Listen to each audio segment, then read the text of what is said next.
नमस्कार, मैं Satyendra Kumar Sharma, typing instructor, TCAB NI EPVD Dehradun से Hindi braille shorthand dictation class में आपका स्वागत करता हूं। तो शुरू करते हैं। हिंदी डिक्टेशन गति 70 शब्द प्रति मिनट। साहित्य कर्मियों के बीच इन दिनों एक और बहस चलती रहती है। प्राय यह कहा जाता है कि विज्ञान ने मनुष्य की सारी संवेदनशीलता और कलात्मक संस्कारों को नुकसान पहुंचाया है। इस तर्क का आधार यह है कि विज्ञान जिस तार्किकता को जन्म देता है उससे साहित्य का झगड़ा है, क्योंकि बुद्धि से श्रेष्ठ साहित्य का सृजन संभव नहीं है।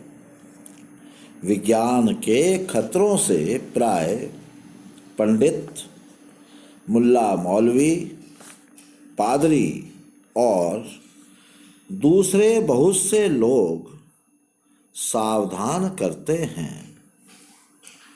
उन्हीं से प्रभावित होकर रूमानी मन के कवि भी विज्ञान के विरोध में मरसिया गाते हैं।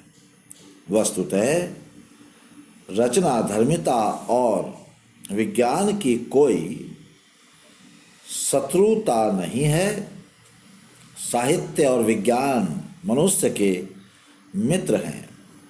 भविष्य के संसार को कुतर्कवादियों के सुपुर्द करके किसी बड़ी कविता या रचना का जन्म होगा, यह मानना फिजूल है। दुनिया के बहुत बड़े बड़े दुखों और क्रूरताओं के विरोध में विज्ञान की सबसे बड़ी और ताकतवर हिस्सेदारी है।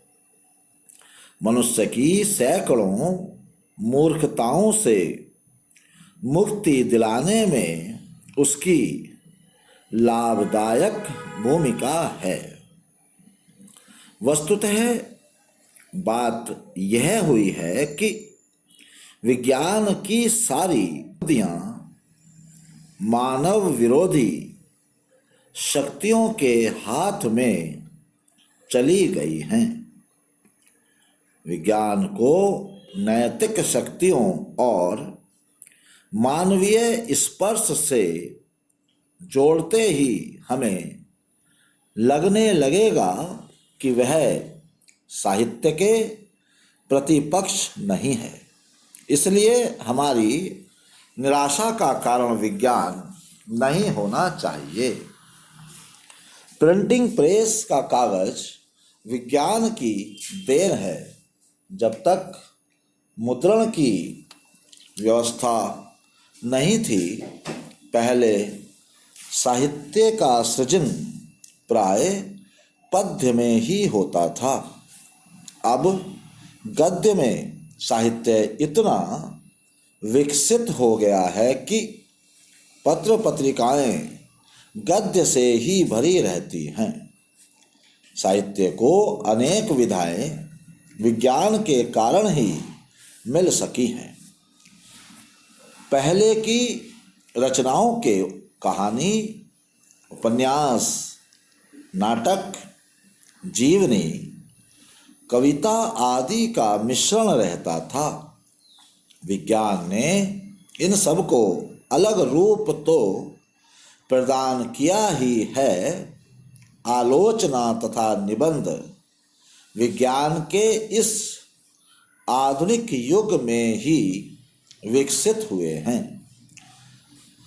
निबंध लेखन में पहले इतनी व्यापकता नहीं थी।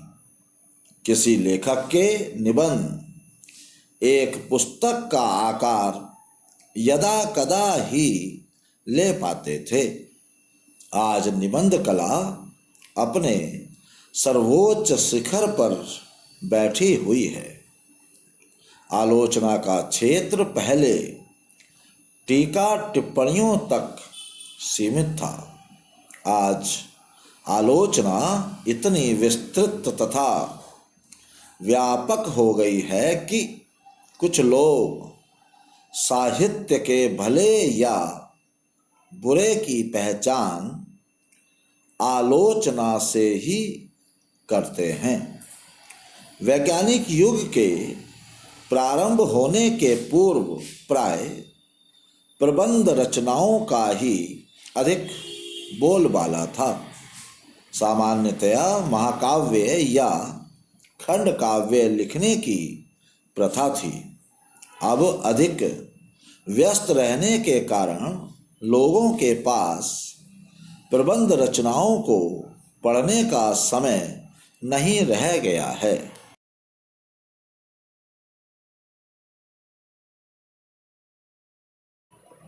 तो आज के लिए बस इतना ही। धन्यवाद।